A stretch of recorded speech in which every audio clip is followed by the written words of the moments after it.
Wake that ass up. Early in the morning. The Breakfast Club.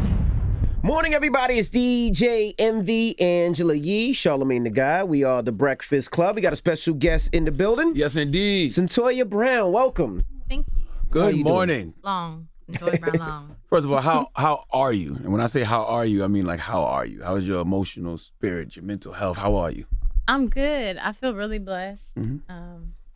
This is all new, coming to a new city, traveling, doing this, but it's just a blessing. I keep reminding myself, what the opportunity is, and I just feel called to do it. Are you tired of telling the story over and over? Because it seems like it's so much press. It seems like it's a lot on you every time you have to relive it. Or are you just through with it? I mean, it's a lot, but there's a purpose in it, and Absolutely. so I just continue to remind myself. Sometimes it's uncomfortable, but I would rather help someone through what I have to say than hold it back because it feels uncomfortable. It was hard for me in reading this book is you in court not being able to express yourself and tell your story. Just knowing that you have to rehearse these answers, just give yes or no answers and not explain how you got to where you got to, that you ended up in court in a situation where you were being charged with murder. Yeah. And so it's great to be able to read this and see all the events that led up to it, because people look at a story like that, they see you in court, just like the jury might see you in court and say, this woman killed someone, and therefore equals she's a bad person, without understanding the events that really transpired. So let's talk about that a little bit now, just for people who might not be as familiar with the story of how everything happened. Yeah, so I got involved with the juvenile justice system when I was 12, got locked up in state custody, and I started running from facilities. I started staying on the streets in Nashville. I was around older people, older women, older men, late 20s. But, I was really stepping into that role of an adult. But I wasn't an adult. So I continued to get myself in situations that I wasn't ready for, was in way over my head, and wasn't really equipped to navigate that world. And so naturally, if you're in a situation you don't know how to handle it, you make a lot of bad decisions. Right. I ended up with a man that at the time I believed was my boyfriend, but he wasn't. And you were how old? I was 16 years old at that time. And so now I come to know that my experiences was sex trafficking, but at that time I just felt like I was playing my role in a relationship. So a man, he was 43 years old, had picked me up for sex, made me feel uncomfortable, again, in way over my head, just wanted to leave. Didn't feel that I was safe to do so, and I shot him. And, I was arrested, and the detectives, they talked to me like, just let us know what happened. Was he trying to rape you? Did you feel uncomfortable? Did he threaten you? Like, what was the deal? And in my mind, I'm thinking, well, I was just defending myself. So. Right. They'll understand that. Yeah. And so he was like, if you talk to us, it'll be the difference between 9 years and 99 years. And I was like, okay, I'll talk to you. I didn't think I did anything wrong. Yeah. And no lawyer. No lawyer, no parent, none of that. They could do that at 16? Well, see, I did say that I was 19, and then they figured out that I was 16. But even once they found out that I was 16, they didn't offer to call my parents. They didn't offer any of that. Is that legal? So. Of course it's not. Well, that's what makes me feel like that it should have been dropped, or that testimony shouldn't have been able to have been used. Right? And we filed that because another thing that they had said, there's another thing in your Miranda rights. If they offer you promises of leniency, they can't do that. Correct. And so, of course, they ask you that outside of the room where there's the camera. So we sat at the table, and he was saying, the 9 years versus 99 years. And whenever we got into the room, he said no promises have been made. And I was like, hold up. That's not what you said a second ago. Yeah, that's not what you said. And even though that was on tape that I said it, obviously it alludes to some kind of conversation where there were promises being made. The judge still felt that the confession should still be allowed in. Wow. That it wasn't coerced. Where did the botched robbery story come from? They were trying to say it was a robbery. So because whenever I had left, I took guns from his house. I wasn't trying to go back to be with another man. I just wanted to go back to the hotel and just rest. Couldn't go back with nothing. Right, Couldn't no go back money, empty-handed. you had a Oh, yeah, because you had a pimp. Yeah. Yeah. was quote your boyfriend, Yeah. so you thought. Yeah. At that time, I just thought I can't go back because Cut's Right. going to be pissed if I come We have back to with pay nothing. pay for this hotel. I'm the one that's making the money. He's happy when I bring back money Yeah. and items. And so I have to do that or he's going to abuse me. Can we talk about how you met him? We had Tony Rivera here last week. Mhm. And she was talking about, she was a victim of sex trafficking and she tries to save women. And it's very scary. And the reason I say it's scary is because, I have 3 daughters. Charlamagne has 3 daughters. I have 3. Oh, yeah, I do have 3 daughters. Yeah, you have 3 too. I forget you have 5 kids. I just think. No, I got 3 daughters. I'm the only person with all daughters. But she was saying that it's shopping season now. And this is the time where men are actually looking for these young girls. So what did you see in him that made you trust him? And how did that happen? I mean, I think it can happen at any time. It can happen to anyone. And it could have been anyone. It could have been him or any other man. Mm-hmm. There was something within me where I was constantly seeking acceptance. I wanted to be desired. And it was that desperation. And like within the space of 2 weeks, because of everything that I had learned leading up to that point, that my whole self-image was based on how others viewed me, how men, were attracted to me. And like that's dangerous, and like that puts you in a very vulnerable position. Mm-hmm. A man doesn't have to hold a gun to your head to make you get out and do these things. You feel that you'll do absolutely whatever it takes to make him happy. Because people will say, oh, well, she didn't have to stay. And this is what people who have never been in a situation like that or don't know anybody or don't know the story or aren't educated will say, okay, she chose to be there. She wanted to be with him. He didn't tell her that she had to stay. She could have left. She could have went back home. Yeah. But what they don't understand is there, like you said, a lot of things, even in your childhood, you talk about not feeling accepted, not feeling like you fit in, finding out that you were adopted. I'm sure all of those things played a role in you just feeling like not worthy. Right. And I think a lot of people, they sit on the outside and they're looking in, and number one, you can't fight someone else's inner battles, Right. And you can't say like what it's like. I used to be the person where it was like, oh no, ain't no man gonna ever put his hands on me. Right. Like I would leave, I would do this, I wouldn't stay. But there's so much into it, like psychologically, and there's a real thing. It's called a trauma bond. That's what happens when you're in abusive situations, and you're always thinking, well, I must have done something, but it's gonna get better, and I just need to do this, and it's okay. This is normal. We're just having problems. This is just natural. It's not. But these are just the lies that you tell yourself. They're the lies that you're told, the lies that you take in from around you. And it's just not the truth. What was your childhood like prior to meeting that guy? Like, what was your household like? So at home, like I had a good home. I had Father and mother? So I was adopted. My father, he was in the military. He was retired from the military. He started driving trucks. A lot of discipline. Yeah, a lot of very strict. Mhm. Like the stuff that I was out there doing, I would not be doing that around Ellinet, period. And, that was one of the things where I kept running to situations where the things that I wanted to be involved in, it was more permissive, So he was too strict, so you wanted to have a little bit more fun, basically.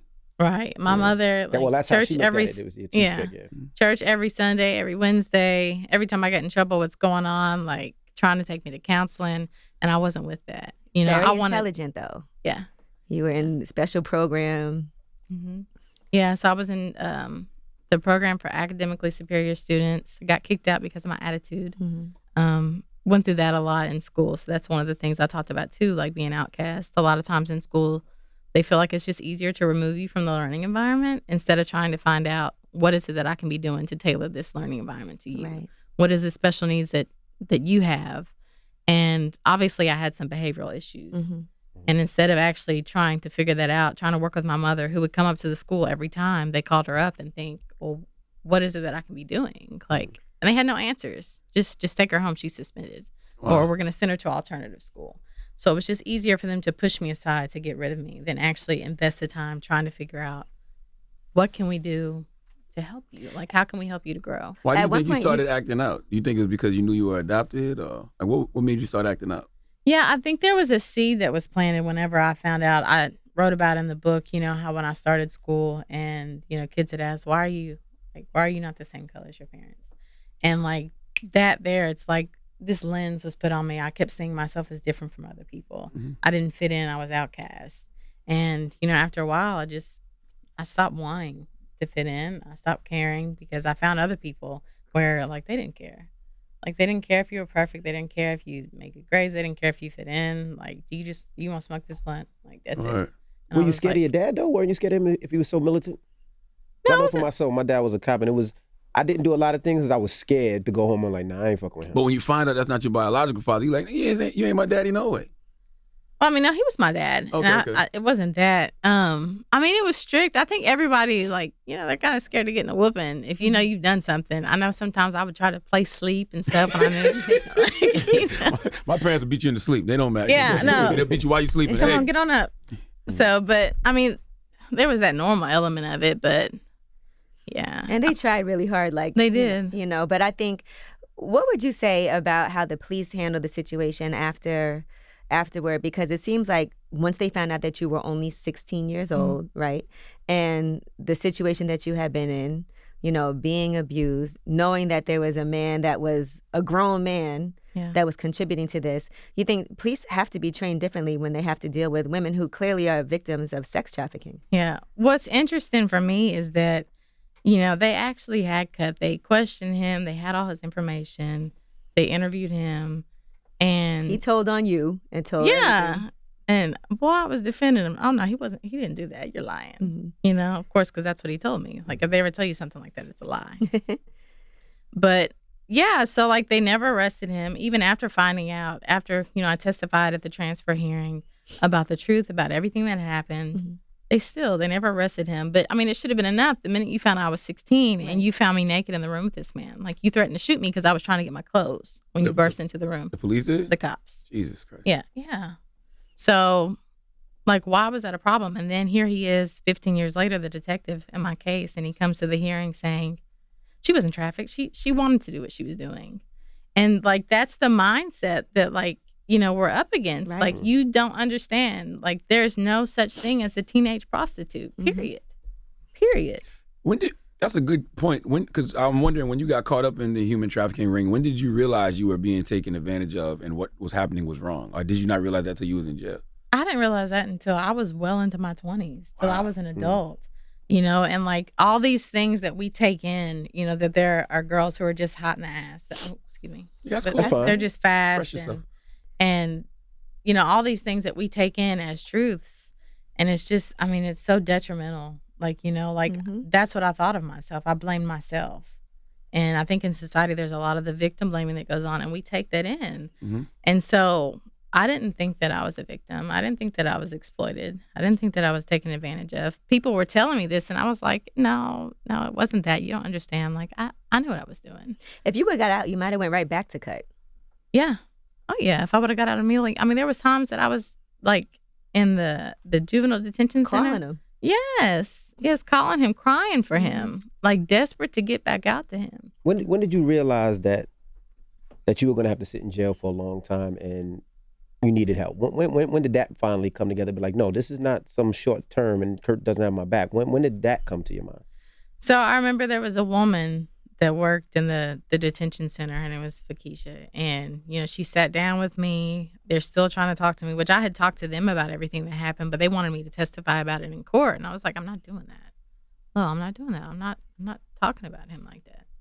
And they were like, listen, this man doesn't care about you the way you think he does. Like, he's already made a testimony against you. I'm like, that's not true. You're lying.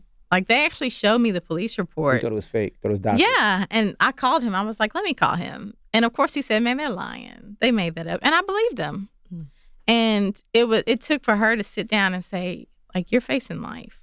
You do understand that, right? What do you think he's out there doing? He's still doing what he's doing. He's found somebody else. Right. Like, Did you he's know what not that thinking meant about you. As a kid, somebody said life.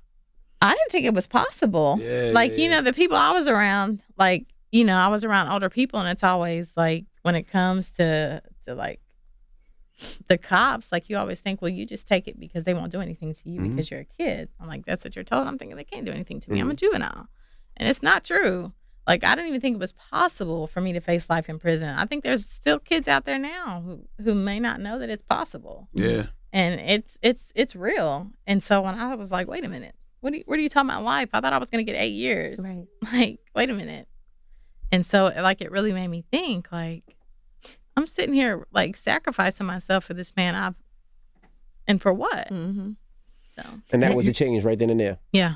They even had 2 girls testify that you told them Yeah. that you... 3. Oh, well, 3 women. One of them never made it to the trial, but yeah. What do you mean she never made it?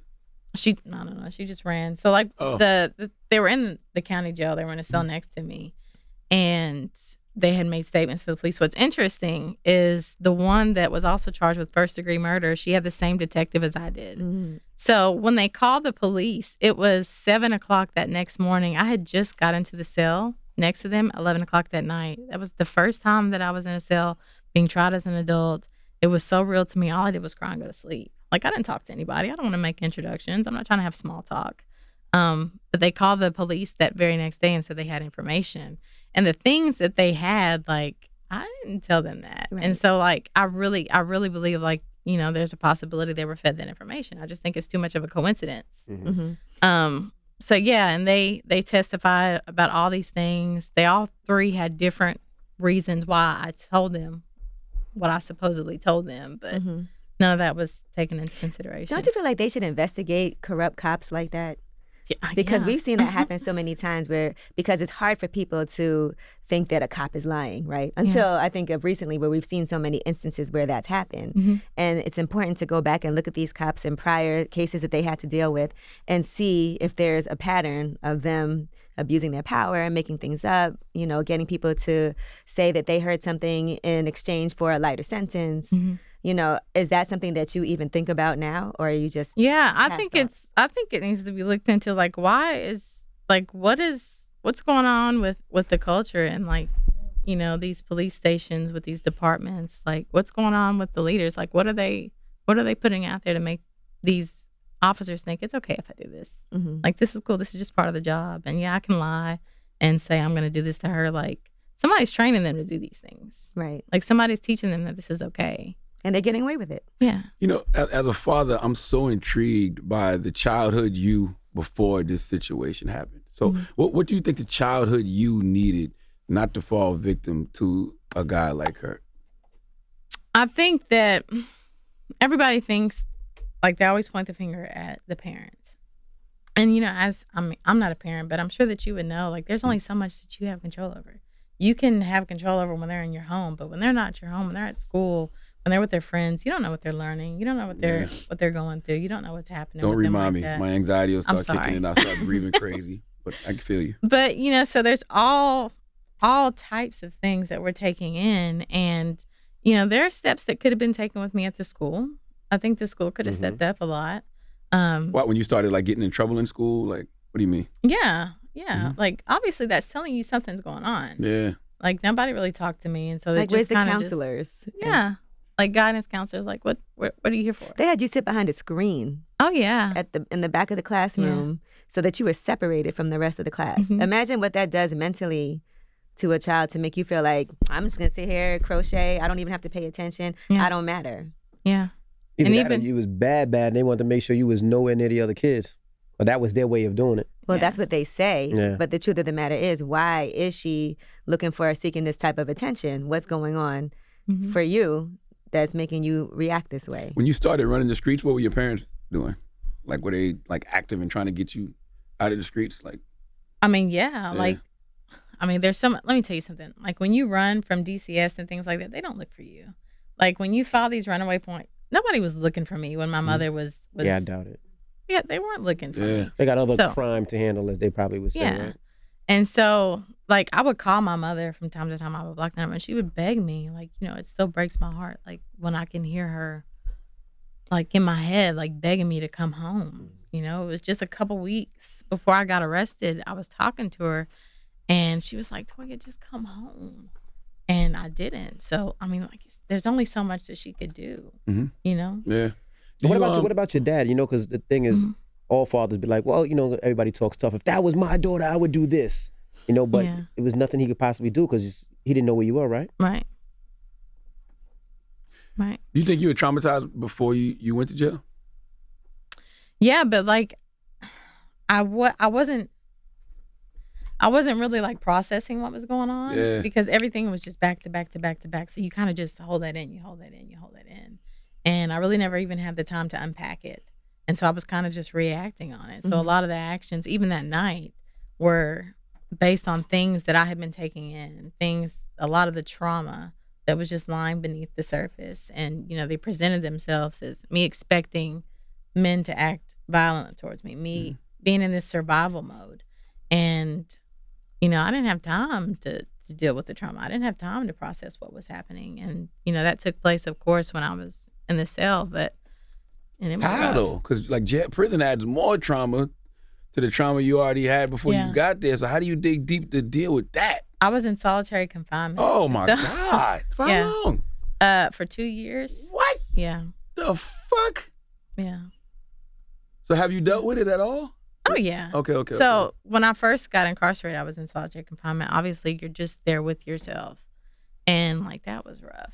I was going through it. I looked at some of the pictures that they had of me going through that time, and it just breaks my heart because I can remember. Right. And there was so much. You said you were basically going crazy, reading a self-help book that was making you react. And you can't even keep track of time.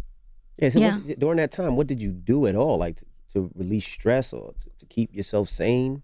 It's hard. There's reasons why they talk about, how solitary confinement is so detrimental. Grown men, it's hard on them. It'll break you. And 2 years is a ridiculous, I was on 2 years, and then when I got out of solitary confinement after I was 18, because I was only on solitary confinement because I was a juvenile, just because I was a kid. They didn't want you in general population. Right. And so you put me on something that you use to punish adults. So they thought they were helping you. Right. Yeah. No, I didn't think they were helping. Yeah, I They don't didn't know. care. But so whenever I got out and I was around people, it was weird. It was different. I had to learn how to carry on conversations with people because I didn't have that stimulation. I didn't have that interaction. And, coming back into that, I didn't react well. I didn't know how to deal with people. So I ended up getting into a fight with one of the girls at the prison when I first got there, and I went back on solitary confinement. Sheesh. See, that's why I hate jail, because it's like they say it's a correctional facility, but none of that is correcting you. All it's doing is making whatever trauma you have worse. It's breaking you mentally. Yeah. So, it's a reason they don't say it's a rehabilitational facility, because it's not. The one good thing that happened is you did end up enrolling in school. Yes. And that's where I think the turning point really came for you. Mm-hmm. To have some people that did believe in you and wanted to help you out. In particular, they started filming a documentary on you early on. Mm-hmm. So does that mean they saw something in you, in your case, that they felt like she deserves some type of clemency, something? Yeah, how did they even hear that? How did they even hear your case, So the filmmaker had actually known my attorney and one of the doctors that was doing my evaluation, and he was looking for a case, around juvenile justice, because I think the question when something like that happens is, how did this happen? Mm-hmm. What happened? What's going on? What's the cause of this? And, that's how it started, is he just wanted to find out why. Mm-hmm. And the sheriff at the time had given him unprecedented access. Right. They didn't allow people in the jails like that. Is that normal? That sounds strange. When I'm looking at all the videos, I'm like, this is crazy. It's not. It's what not made them do normal at all. that even? Because he wanted to know, and he actually told the filmmaker, he said, if you can tell me why she did this, help me to understand. Because, he was interested in learning how to prevent it from happening to someone else. Mm-hmm. And, when they asked me, I was like, yeah, I'll do it, because, if one person can be spared what I'm going through right now, I'll do it. People need to know, this can happen. And so that's what you was hoping the film did? Yeah. Okay. And that was just I just wanted people to know at the point that you could face life in prison for this. Mm-hmm. I didn't know that. And I didn't have the answers. I didn't know what was going on. I was still trying to figure it out, but I knew that there was the opportunity for other people to be helped. Right. Did the producers ever gas you up hey, this can give you a chance to get out of prison? No. Okay. Mm-hmm. So who was the first celebrity to reach out and you said, wow, this might actually change, this might actually happen? Honestly, I haven't had any celebrity reach out to me personally. Did you know any of this was going on while you was locked up? There was a social media campaign and people was talking about you and all that? You knew none of that? No. Well, I found out about it because, there's still people from the outside who work in the prisons. Mm-hmm. And it was one of the prison guards that had said something about it. Did they treat you different after? Yeah. Some not for the good. Mm-hmm. But yeah, I was treated different after. But it just struck me as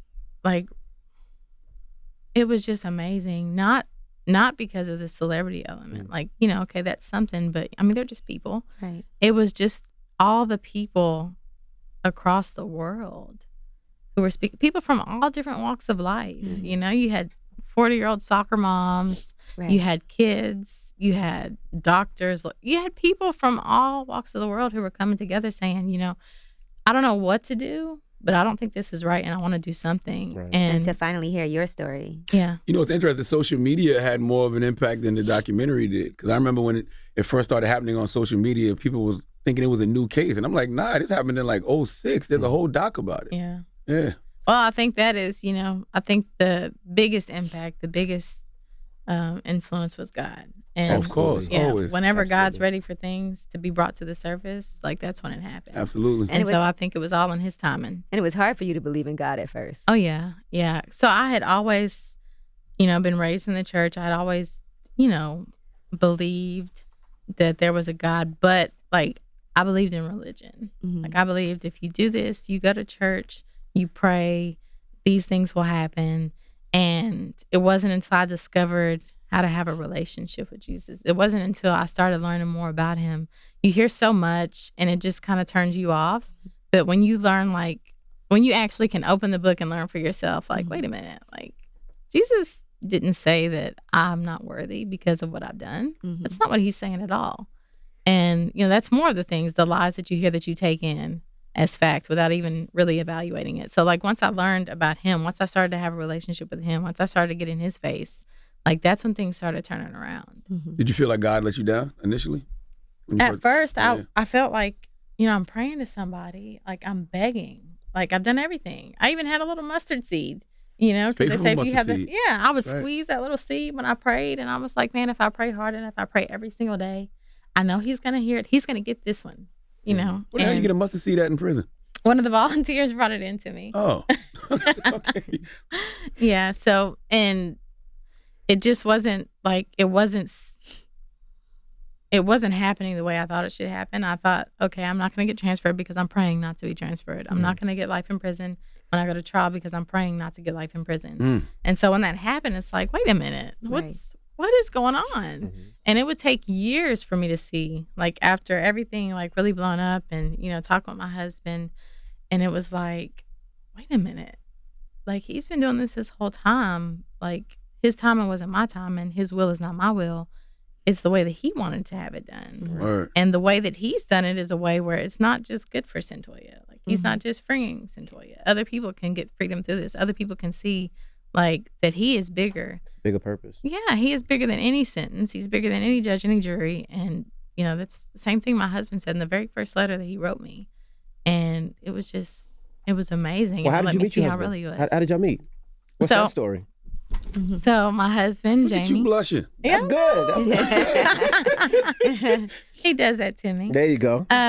So he wrote me, while I was in prison, and I'm sure you got a ton of letters. So what made you look at that letter and read that letter? yes, so it was crazy. Like I wasn't writing anybody back. I did get a lot of letters, but my attorneys had said that, don't be writing back because people were putting stuff on the internet at that time, and it was like anything can be held against you. So you want to be very careful how your words can be misconstrued. Right. And so I wasn't writing people back, but there was something about his letter. He had burnt the edges of it. I was like, this is really neat. And then of course he looks really good.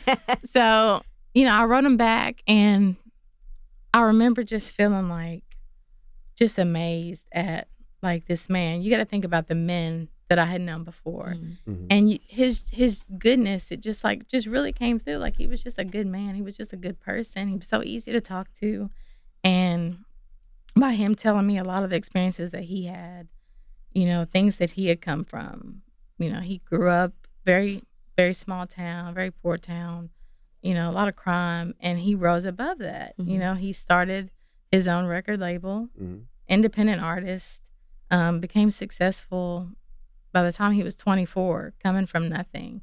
And whenever he was talking about all these accomplishments, he cast it back on God. Right. Wow. He said it was because, I know that I can do all things through Christ who strengthens me. And there was something about when he said that to me, it was like, wow. What's his name? His name is Jamie. Jamie. Long. King, get on the mic. I want to ask you a question, King. If you don't Put mind. him on that mic. Put him on over there. Let him sit next to his wife. You're staying over there next to your wife, brother. I want to ask you a question, King. You want to get it? What made you want to write her? What moved you to write her? Well, honestly, I was minding my business. Mhm. We had a little studio, and I had writer's block that day. Me and my cousin Prince, and I was just like, man, I'm gonna go in the other room and I'm gonna kind of get myself together, get my thoughts together. Now I had this TV in this room, And I keep this TV on. I never turn it off. And I usually watch YouTube, Netflix, or whatever, you know what I'm saying? So the YouTube app was up, and it had been up for 3 days. And I'm usually watching sports and stuff like that on YouTube. But for some reason, for 3 days, her face was on the recommendations. And I just clicked it. I seen it was an hour-long documentary. Never heard of it before. And I was just like, you know what? I'm not watching this. My attention span, He watches nothing for more than 2 minutes. I can't watch TV that long, you know? So I ended up watching it an hour later, and I was just like, wow.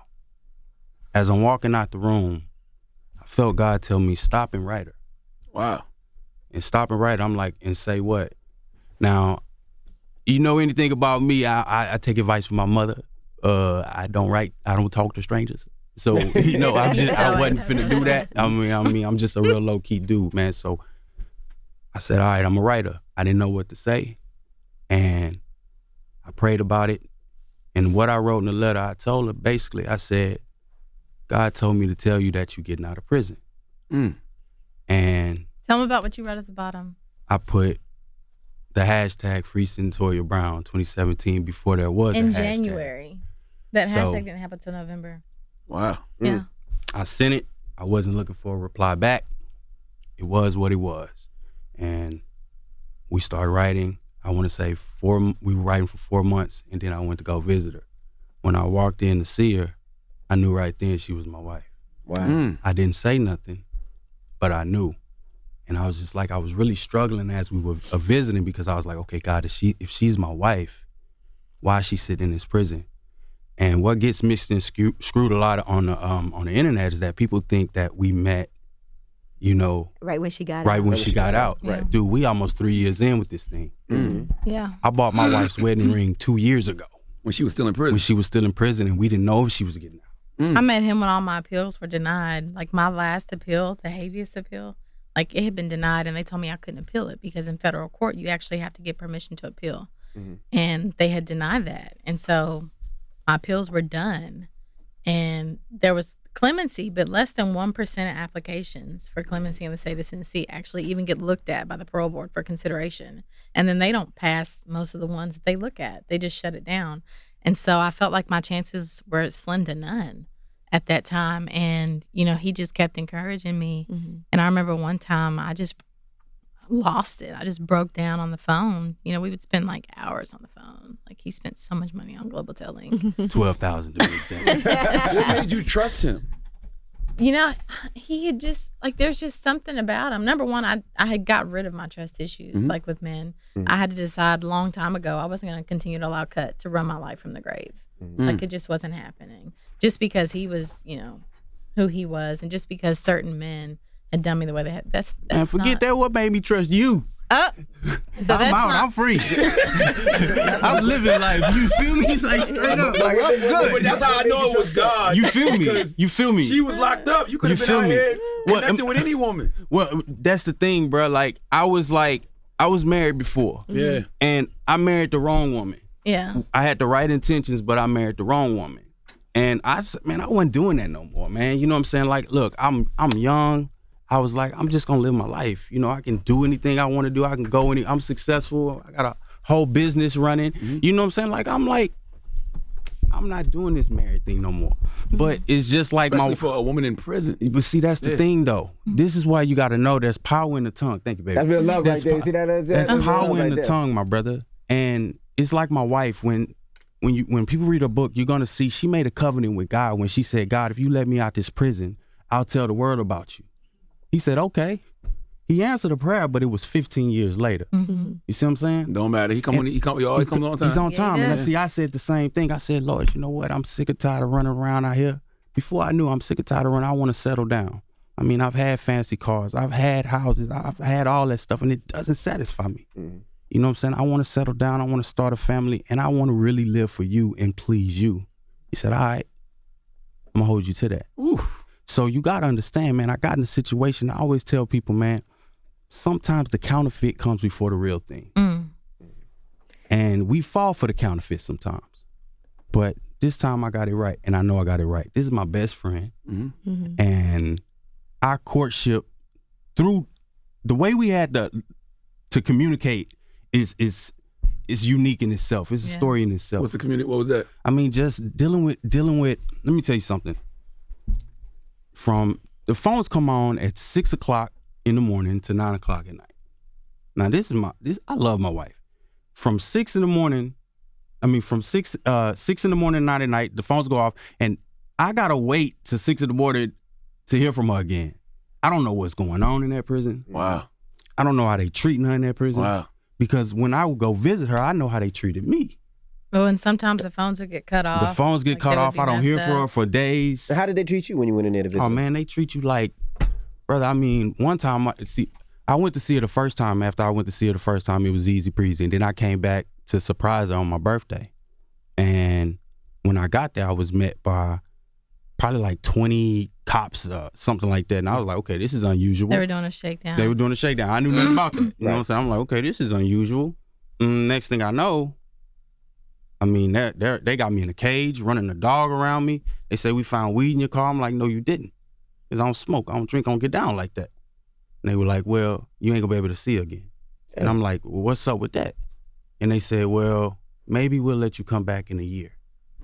So I seen her one time, came back to see her the second time. I wouldn't see my wife again for almost 2 years. And they suspended him because his cousin had drove him up there. His cousin had a bottle, was it Crown? An unopened bottle of Crown in the glove compartment in his cousin's car. Now that's not even like routine. Yeah, if it's not open, what's the problem? Right, and it's not like he's trying to bring it in the prison. It's a bottle. But honestly, I felt like it all made sense because, like I say, you asked the question, how did she learn to trust me? Mm-hmm. Well, that was the test right there. I thought he was Is he going to disappear? Word. No, I stayed 10 toes down. You couldn't see her for a year and you still stayed I couldn't see her for 2 years, brother. You know what's so powerful about this story, man? When you say you got to trust in God and you pray for something and, he showed it to you and you like, it may not be the way you thought you was going to get it. You're like, I prayed for a woman, but this woman's in prison, but you know this your wife. But you got to trust in God anyway. Man, I look at it like he just hid her away from me so I can get myself together. Yeah. You feel me? And he put her, man, like I say, brother, it's my best friend. Cyntoia gonna have girls trying to get locked up to find bae now. I'm glad you had a chance to clear that up because I did see your ex-wife saying things very negative. I think that was and this is my first time speaking on this. Mm-hmm. I think it was very selfish. Yeah. I mean, I don't know if she's trying to reinvent her career. I don't know what she's trying to do. But she's a singer? Well, Pam from Total. Oh. So I think it was very selfish of her to do that because me and my wife serious, man. We serious about what we doing. We serious about the message. And, I've been divorced from Pam, almost 4 or 5 years now, man. I don't know. And man, we didn't even hang out. I didn't see her that much when we were married. You know what I'm saying? it was finalized 2014. 24, something like that. 3 years before I met you. Yeah. But I just feel like it was selfish of her to come out and do something like that because it's like you discredit what my wife is trying to do, trying to attach your name to something like this. What did she say? I didn't hear what she said. Yeah, I wasn't sure. She warned me about me on social media, and made it seem like you were doing this for attention. Well, first of all, what do I have for sale? I no longer participate in the music industry. That's not my thing. Mm-hmm. I gave that up. I tend to my home. I tend to my wife. I tend to my business. Yeah. We are very financially stable. I've heard that something about because my wife has a book deal, and I'll get this straight. With or without a book deal, my wife is going to be straight because we straight. And I've been straight. And I don't know why people think that the minute, like, maybe your name is all over the place, all of a sudden you're got rich. Money. Yeah. He's been taking care of me. Like, everybody just assumes they know things and they don't. And that's fine. Yeah. But, and y'all didn't know y'all was going to get to this point 2 years ago, 3 years ago. That wasn't the plan. I didn't even have any appeals. Like, I was in prison. And, like, people just don't know things. And they'll just take things and they'll run with it. What was your first day home like? Oh, it was incredible. It was amazing. Like, I remember, like, just coming into the house and just seeing, like, he had everything. Like, he had us a house ready. A lot of people who get out of prison, like, they struggle to find, places. They're worried about that. And so it was so good that I didn't have to worry about it. My clothes, had a closet full of clothes that he had picked out. Thank God he's got good taste because I don't. What was your first meal? Man, she ate raviolis. Ravioli? Brother. I said, man, you can have whatever go you get want. steak, seafood. Whatever you want to do. She's wanting She's like, I'm ravioli. gonna get a can of ravioli. Where you get all this money from, brother? Man, If you don't mind me asking. I own a home health business back in Texas, man, and it was investment that I made. It paid Home off. health? Home health business. Wow. And it paid off really well for me. So we 10 years, 11 years in, and it's growing. What does home health do? I don't. Well, see, I do diabetic shoes, hospital beds. We do all kind of stuff, man. And So, the nurses, Yeah, we got all that. So, we good. Smart. Entrepreneur there, man. Let me ask you a question. Your birth mother, I saw her, I think she testified in court and she said she drank a fifth of whiskey when she was pregnant with you. Did that help you to better understand, like, maybe how your childhood was or maybe some of the choices you made? I don't know. It did. I'm gonna tell you, like, honestly, like, it upset me so bad, like, because I had built up this self-esteem based on my intellect, based on what I could do. Mm-hmm. You know, I had been going to college, you know, found out that, like, wow, I really am smart. Like, you know, I got kicked out of school and hadn't gone to school, but I've just picked up. I'm at the top of this class, this prestigious university. Like, you know, I'm something. Mm-hmm. And then here they come at this court hearing saying because she drank all this alcohol, like, I have a place in my brain that apparently wouldn't start working until I was 30, and I was defective. The prefrontal cortex? Yeah. Yeah, but that's everybody. Everybody's prefrontal cortex doesn't fully develop until 25. The way the liquor handles with the brain. I Right. read And so that too. normally, like, that area of your brain, like, your brain is myelinated and you're fully functioning, all of your connections and things by the time you're like 25. But they said mine was delayed. And so they had said, you know, that I was impaired. And I was like, wait a minute, what do you mean I'm impaired? Like, what do you mean I'm slow? Like, what's that about? And it really affected me. And I thought, like, I started to become angry, you know, that she did this. Like, you knew you were pregnant and you kept doing this. Like, that's so selfish. Like, how could you do that to me? And it just brought back more of the anger that I had. And I remember it was Jamie who had his own experience, you know, being angry at his dad, that told me, listen, like, it took for my dad to be told he has 6 months to live for me to forgive him. And I thought back on all that time that I wasted being angry. It wasn't hurting him. And, you know, you got to forgive her. And it was hard, you know, because every time I had given her chance after chance after chance after chance since I met her when I was 16 at that hearing, like, she kept letting me down. She would only come around when there was some kind of attention attached to it. She would be Cyntoia's mom when it was convenient and when it looked good. But, like, she wasn't there. Right. Like, she wasn't there. And so it was difficult because it was like, man, here's this lady continuing to try to exploit me. Right. And, I mean, she still does it. And I had to learn that just because somebody continues to do something, you can still forgive them. You don't have to have a relationship with them. And so, like, that's where I'm at now. What about your y'all now? adopted parents? Y'all still speak and everything? No, I don't speak to her. And what about your step parents? My adopted parents. Adopted parents, Yeah, I mean. I Oh, talk your to them real all the parents, time. really. My real Your parents. real Thank parents, you. yeah. Thank you. Miss Yeah. B. And you still Because speak it to them? always, like, rubs me when people say you're adopted. No, she's my mom. She's my mother. Like, you know, or as Jamie calls her, Miss B. He renames everybody. Other than God, how did you get to a place of healing? Did you go to therapy? Like, what was it? Tim McGee. Yeah. Yeah. Yeah. Pastor pastor. Tim McGee. Okay. Yeah, he really dug deep and got in there, you know what I'm saying? And he's the one who actually approved, you know, us to get married. He was like, you know, but he dealt with her. He dealt with me. He dealt with us. And, you know. So he was like your therapist. Oh, yeah. Because I remember, Still, like, when I still. had got to him, like, when I had started talking to him and everything, I thought, like, you know, I've dealt with everything. But, like, there's something about when somebody's, like, really, really, like, peeling back those layers. And then there was more of that, like, with the writer, that you're like, wait a minute, I didn't really fully deal with this. Because, you know, it takes for you to really look back on things and reflect on things. Like, you have to process all of those things. What led me to that? Why did I think that? Like, what were the beliefs that put me in that situation? Like, why did I react this way?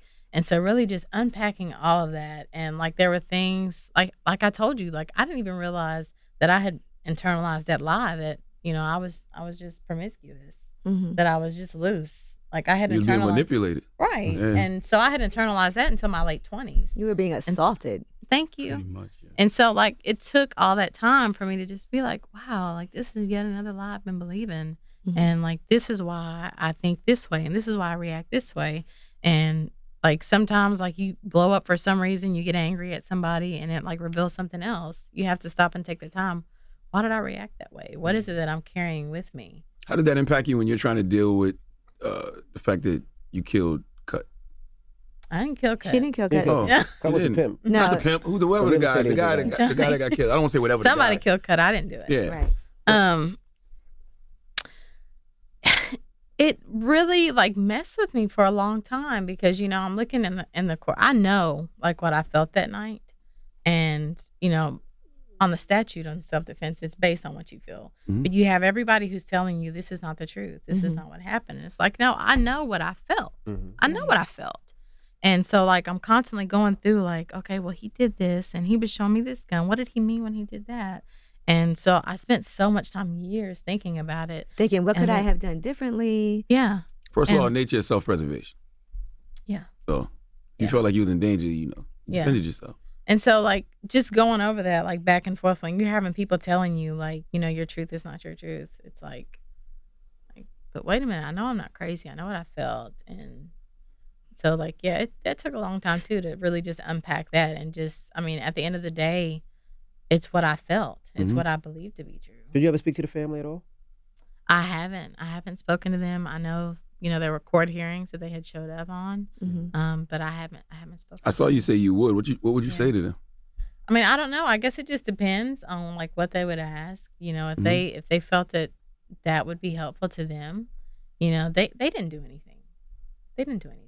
Mhm. Like what happened between me and him, like that had nothing to do with them. Right. But they're still suffering. Like they're still suffering the consequences of He had that. a fiance. I'm sure she was like, Yeah. because the question is also, well, why does he have this 16-year-old girl? Mm-hmm. Well, he didn't know you were 16. In or his did he? home. He didn't know you were 16. He thought you were older. No matter how old she was. He knew that I had, He was cheating. because I had said that I was there up from school, Okay. like So he knew you for were the young. summer. Yeah, so he Yeah. knew you were young. Yeah, he knew Why- that. Why did you feel the You need- can tell. You can look at me. Even when I was telling people that I was grown, it was obvious. If you look at my first mugshot with me in the black, Mhm. like you can tell. Like look at me in the pigtails. You can tell that I was young. These men, like they knew what age I was. You ever thought about going back? Well, I know that would probably be difficult, but to find some of the men and arrest them? Because these older men are really preying on these younger kids and younger girls, and that's so scary to me. It's not No, like you like knew I none of don't those even. people, though. Yeah, like I don't even like. I wouldn't even know where to start. Like most of the people, I don't even know their real names. I don't even know. Like no. Why did you feel the need to apologize to the family? Because like I said, like it wasn't like they didn't have anything to do with that. Mhm. Like my actions, like it hurt them. Like it had nothing to do with them. Right. And they're pretty much like innocent bystanders, Mhm. Like I never intended to hurt anyone like that. I didn't intend to hurt them. And think about 15 years later, these people are still hurting from this. Like, Yeah. how do you recover from that? Mm-hmm. When someone just up and disappears from your life because of something like that happens. They spent their own time trying to figure out things, trying to piece together, like, how did this happen? How did we get here? Right. Well, no, this couldn't have been him. Like, they had this image that they had. Right. They knew what they knew about him. Mhm. Like, so when you have something that's presented to you that, no, this happened, they're like, wait a minute, that's not what I know about him. This is my fiance. Right. Like, he loves me. Like, what do you mean? Like, he must have been trying to help her. Right. He must have been doing this. Yeah, you justify Yeah. what happened. And then there was a story that they painted of you that you set him Yeah. up, robbed him. So Yeah, she They'll took run- his clothes off and after she killed him, and that's Right. why he was naked. Mm. And like, you have to understand, they're trying to make sense of something that to them it doesn't make sense. That's grief, and like we can't tell anybody like how to grieve. go. Yeah, Yeah. we can't tell anybody how to do that and how to process. Are it. you still prepared speak for to them any- not to accept your apology? Yeah, like I'm prepared for that because again, like I can't tell them Right. like you what have their to process. accept his apology. Right? They may feel that it's best for they never want to see me. They never want to talk to me. Like that's their decision. I would never push that on them. There's people that I, although I forgive them, I don't want to talk Ever. to Gina. Like I forgive her, but I don't want to talk to this lady. That's And your mother? Who's Gina? My biological. Yeah, her Biological mother, yeah, biological mother. Do you still speak to any of the women that you were in prison with? I do. I just talked to one of my friends the other day, Taronda. Mm. She's currently serving 51 years in prison. Several of the women, that I still carry with me who are serving 51 years. And these are women who, they were doing the whole redeemed walk when I was still coming in, still just acting kind of crazy. And I modeled, how I should go about serving my time after them. And here they are still stuck, Mm-hmm. Wow. and I carry that with me. And I think God's given me an opportunity to give voice to them. Like they don't have a voice. Like they don't have the opportunity to get their stories out. And everybody has a story. Right. How do you feel towards the system now? I think that there's a lot of work to be done. Yeah. There's a lot of work to be done. And, I'm so glad that we're having conversations about it. It doesn't work. I know that there are a lot of people who are actually in control of the system who think it's working just fine. But, it's not. It's not. The system shouldn't be a system where it's completely made to just hold people down, to break people. This is people that are still part of the community. You can't just push them to the side and think that's it. It's over. It's done. Many of them are coming back into the community. And it's you can't just act like one thing that they've done just completely erases the fact that they're a person, that they actually belong to this community.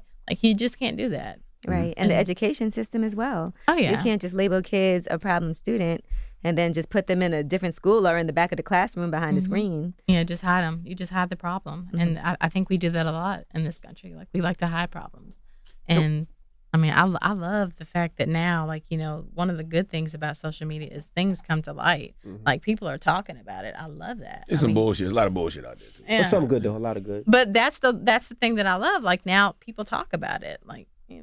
And are you we're able having to do, conversations. Are you able to do books, movies, and things like that? I know they had a Son of Sam law where sometimes you can't profit off of certain things, so you're able to do everything? Yeah, so I know that the Son of Sam law, so anything profiting directly from the crime, I think that's in the state of New York. Every state has their own individual laws. In the state of Tennessee, there's a fund that if you have certain proceeds, the district attorney can say that your money needs to be frozen for a reward in whatever case you would file later. But there's no action that's been filed, and the statute of limitations has been run. Okay, so you can do a book, and of course you do a book, but you can do a movie, and they can't profit off it at all. It's all yours. Right. You started writing this in prison? I did. Wow. What was the self-help book you was reading in solitary? Tony Robbins, Unlimited Power. Okay. And I'm sure that you probably could recite that book word for word. I don't ever want to think about that book. Right. They were like, throw that book away, girl. Yeah. It kept you sane though, right? No. Yeah. No, it didn't. No, that was the one where I was like, okay, he says that I have to eat this and not eat this, and I need to do this. And it was, no. No. No. I'll stick to the Bible. Well, definitely pick up this book. Yes, Free Cyntoia. Man, you can't put it down. I promise you'll cry while you're reading it. It'll make you realize a lot of things, make you take a different look at, like we said, education system, prison system. And, thank God you did have some angels along the way. Oh, yeah. I can feel it, though. I feel God when I see y'all. Because all of those things that happen, things don't happen for no reason. Right. You know what I mean? Those dots don't connect like that. You kept her strong. While she was in prison, you just had a vision to reach out to her, and then y'all came home and did the work with the pastor to get to a place of healing. I don't know, man. I wish y'all the best. Running those streets with cuts still, you might have been dead too. Absolutely. Like you said, I'm sure I would have been there with him when he was killed, because he was killed, I think it was 8 months after I was arrested. Yeah. Well, Cyntoia Brown-Long, we appreciate you for joining us. Thank y'all. Brother, I didn't catch your name because you just hopped on. What's your name? Jay. Good. Jay, we appreciate you for joining us as well. Thank you so much. It's not hard for y'all to sharing listen your to Total's music, though, is it? No, we'll turn on I right said now. that. We not better. Yeah. A hit is a hit. story. All right. It's the Breakfast Club. Good morning.